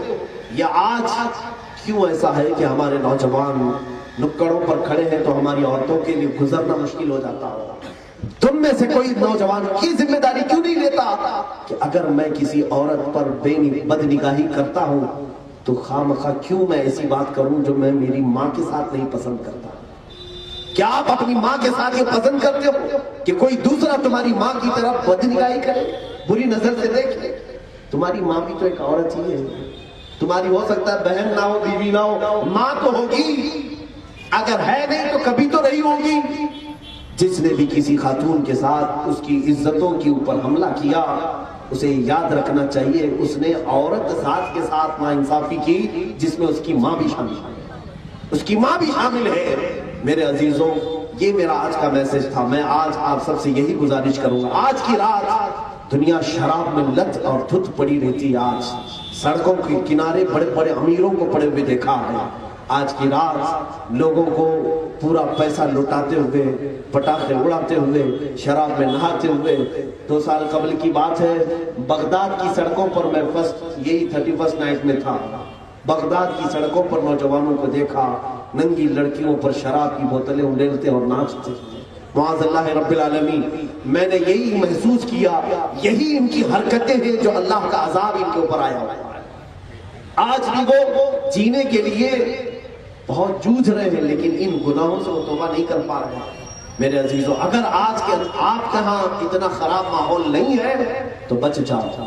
میں نے کل ہی ایک اخبار کے رپورٹر سے یہ کہا تھا، ہم 31st نائٹ سے اس لیے مناتے ہیں کہ ہمارے محلے کے نوجوان آج کی رات یہ وعدہ کرتے ہیں، یہ عہد کرتے ہیں کہ آج سال کا آخری دن ہے، سال کا آخری پہر ہے، یہ رات ہے، ہم یہ نہیں چاہتے کہ یہ سال ہمارا گناہوں پر ختم ہو جائے، ہم یہ چاہتے ہیں کہ آج کا یہ آخری لمحہ اللہ کے ذکر پر ختم ہو جائے، ہم یہ چاہتے ہیں۔ میں نے وہ اخبار کے نمائندے سے یہ کہا تھا، ہمارے محلے کے نوجوان یہ وعدہ کرتے ہیں، عہد کرتے ہیں کہ نہ ہم عیاشی کریں گے نہ اور کسی کو عیاشی کرنے دیں گے، نہ ہم گناہ کریں گے نہ کسی اور کو گناہ کی طرف جانے دیں گے۔ آج یہ ہم عہد کرتے ہیں کسی کی زندگی میں خلل اندازی نہیں کریں گے۔ آج ہم یہ عہد کرتے ہیں کہ ہم اپنی نگاہوں کی آج رات حفاظت کریں گے، اس لیے کہ وہ مولا مجھے رات میں بھی دیکھ رہا ہے اور دن میں بھی دیکھ رہا ہے۔ عزیزان گرامی وقار، میں نے آج آپ سب سے یہ جو بھی باتیں کی ہیں، اللہ ہمیں کامیابی اس میں عطا کرے کہ ہمارے گھر کا ہر بچہ پوری کائنات کی ترقی کے لیے اپنے حصے پیش کرے۔ ہمارے اندر آج بھی علی بن عیسیٰ الحمدانی جیسے عظیم سائنسدان پیدا ہو، ابو القاسم زہراوی پیدا ہو، ابن سینا پیدا ہو، ابو علی سینا پیدا ہو، امام محمد رازی پیدا ہو، ابن حیثم پیدا ہو، عمر فاروق پیدا ہو، صدیق اکبر پیدا ہو، ان کے نقش جمیل پیدا ہو۔ ظاہر سی بات ہے وہ شخصیتیں تو نہ آ سکیں گی، لیکن ان کا عکس پیدا ہو سکتا ہے، ان کی شبہ لے کر کے اخلاق میں کوئی آ سکتا ہے۔ اے میرے عزیز نوجوانوں، اے میرے حاضرین محترم، آج کی رات ہم ذکر کے لیے اپنی مسجد میں جمع ہوتے ہیں، جیسے پچھلے سال بھی جمع ہوئے تھے۔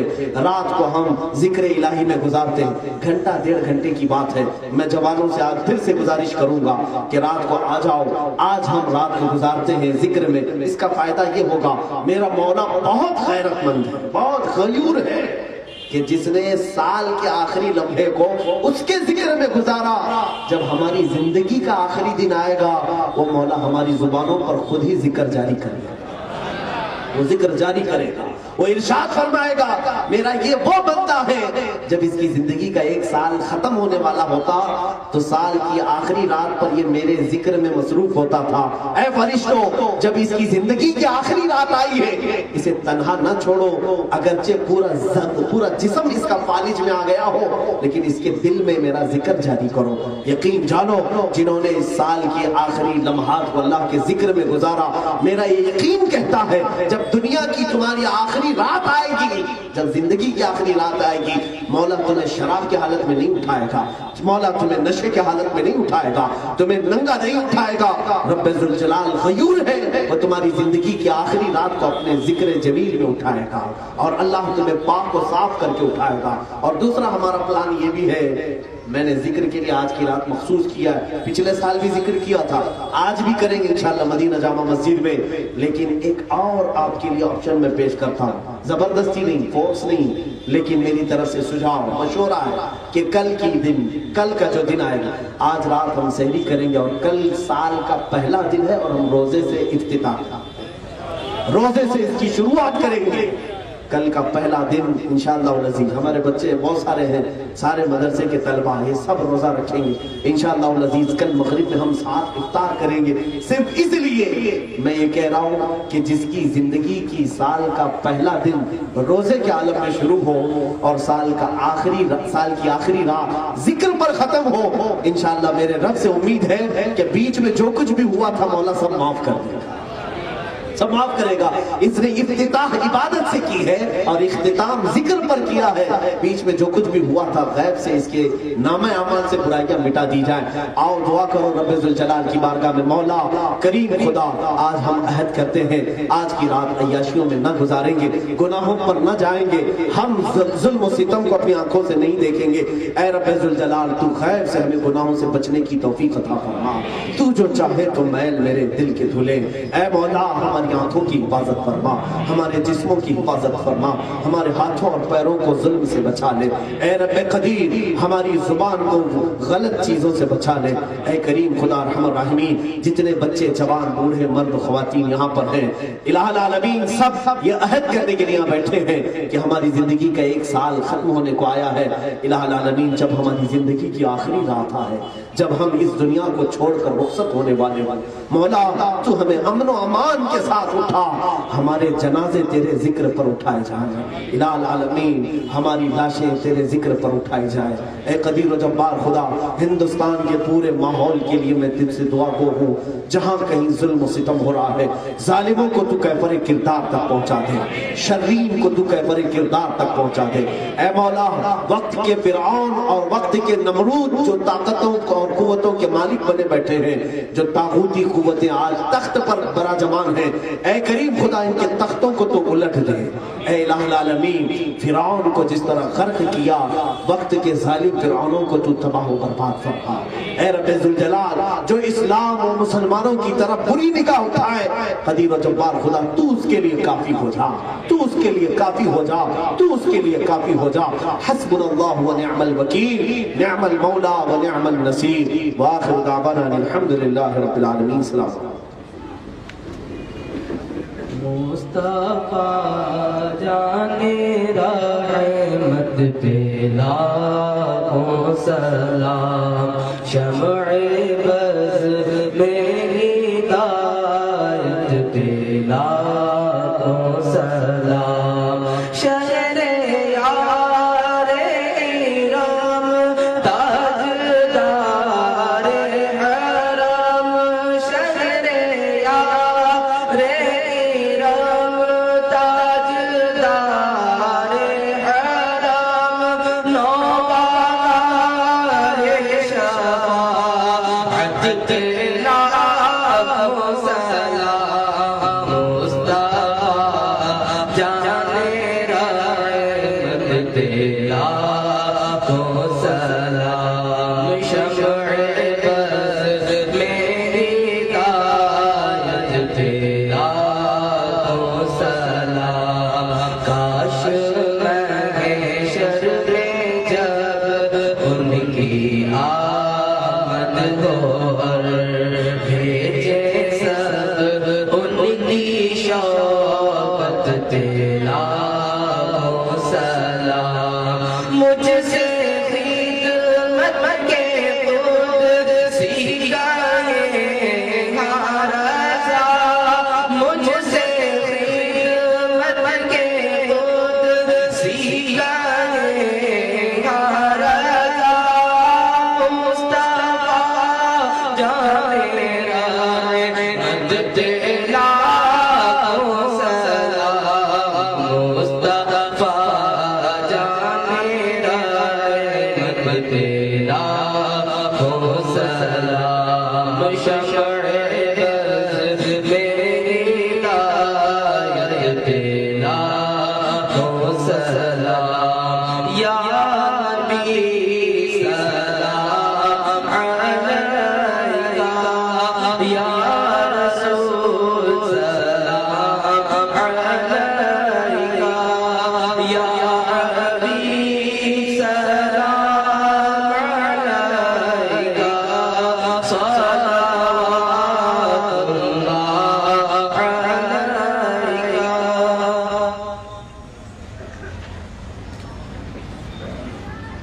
الصلاة والسلام عليك يا رسول الله, الصلاة والسلام عليك يا نبي الله, وعلى آلك وأصحابك يا خير خلق الله صلى الله تعالى عليه وسلم.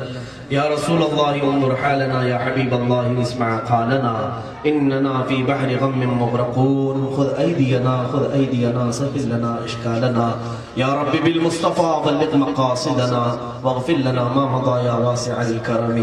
الہ العالمین جتنے اس مجمع میں حاضر ہیں مولا سب کی بخشش فرما ہے، اس جلسہ پاک کو تو اپنی بارگاہ میں شرف قبولیت عطا فرما۔ ارحم الراحمین مولا ہمارے ہاتھ نیچے ہونے سے پہلے ہم سب کو بخشے ہوا میں شمار فرما۔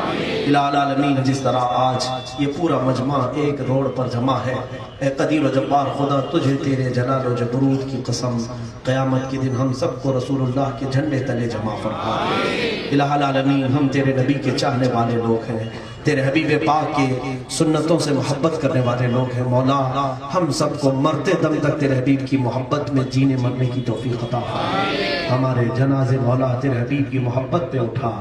اے قدیر و جبار خدا دنیا میں جو کچھ بھی ہو جائے مولا ایمان کی دولت ہم سے رخصت نہ ہونے پائے مولا، جب آخری وقت آئے تو ایمان ہمارا سلامت رکھا۔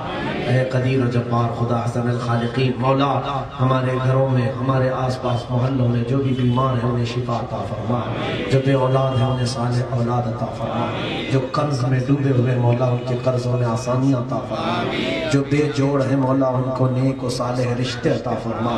اے قدیر و جبار خدا روزی کے لیے روزگاری کے لیے بہت سارے نوجوان پریشان ہیں مولا، سب کو تو غیب سے حلال روزیاں عطا فرما، غیب سے برکتوں کا نزول فرما۔ ہمارا کوئی بچہ آوارہ نہ ہو مولا، ہر ایک کو کام والا بنا دے۔ الہ العالمین ہم سب کو دین کا قاضی مسجد کا نمازی بنا۔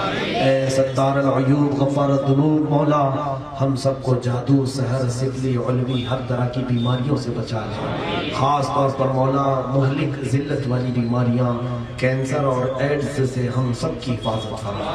الہ العالمین قیامت تک ہماری نسلوں میں عاشقان مصطفیٰ پیدا فرما، ہم سب کو ہماری اولاد کو بدعقیدہ ہونے سے محفوظ فرما۔ اے کریم خدا ارحم الراحمین ان بچوں کو جنہوں نے بھی یہ سجایا ہے مولا محنتیں کی ہیں سب کو دارین کی جزا عطا فرما۔ مولا تو اپنی غیب سے عزتوں سے ان سب کو نواز دے، ان کے حوصلے بلند فرما دے مولا۔ جامعہ ریاض الجنہ جامعہ ام الخیر کو خوب برکتیں عطا فرما، مدینہ جامع مسجد کی ترقیاں عطا فرما، اس کو مرکز اہل سنت و جماعت بنا دے، علم کا گہوارہ بنا دے۔ الہ العالمین ہماری دعاؤں کو رسول پاک صلی اللہ علیہ وسلم کے نعلین پاک کے صدقے قبول فرما۔ ان اللہ و ملائکتہ یصلون علی النبی یا ایھا الذین آمنوا صلوا علیہ وسلموا تسلیما۔ اللهم صل على سيدنا ومولانا محمد معدن الجود والكرم وآله وأصحابه الكرام وابنه الكريم وبارك وسلم صلاة دائمة سرمدا أبدا۔ قوت عشق سے ہر پست کو بالا کر دے، دہر میں نام محمد سے اجالا کر دے، کی محمد سے وفا تو نے تو ہم تیرے ہیں، یہ جہاں چیز ہے کیا لوح و قلم تیرے ہیں۔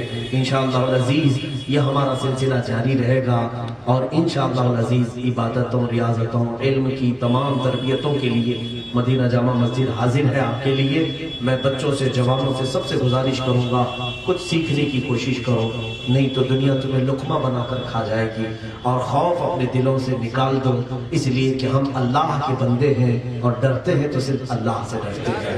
اے باطل سے دبنے والے اے آسمان نہیں ہے ہم، باطل سے دبنے والے اے آسمان نہیں ہے ہم، 100 بار کر چکا ہے تو امتحان ہمارا، 100 بار کر چکا ہے تو امتحان ہمارا، دشت تو دشت ہے دریا بھی نہ چھوڑے ہم نے، بحر ظلمات میں دوڑا دیے گھوڑے ہم نے، دی اذانیں کبھی یورپ کے کلیساؤں میں تو کبھی افریقہ کے تپتے ہوئے صحراؤں میں، آ گیا عین لڑائی میں گر وقت نماز، قبلہ روحوں کے زمین بوس ہوئی قوم حجاز، ایک ہی سب پہ کھڑے ہو گئے محمود و ایاز، نہ کوئی بندہ رہا نہ کوئی بندہ نواز۔ یہ ہماری صفات ہے مولا، ہم سب کو شرف قبولیت عطا فرمائے۔ نعرہ تکبیر، نعرہ رسالت، اسلام اسلام۔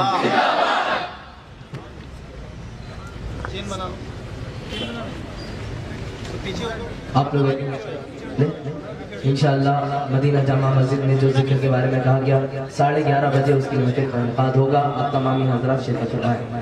11:30 بجے انشاءاللہ ذکر کا انعقاد ہوگا، ذکر کی محفل شروع ہوگی، اب تمامی حضرات اپنے کاموں سے فارغ ہو کر وہاں تشریف لائیں۔ السلام علیکم۔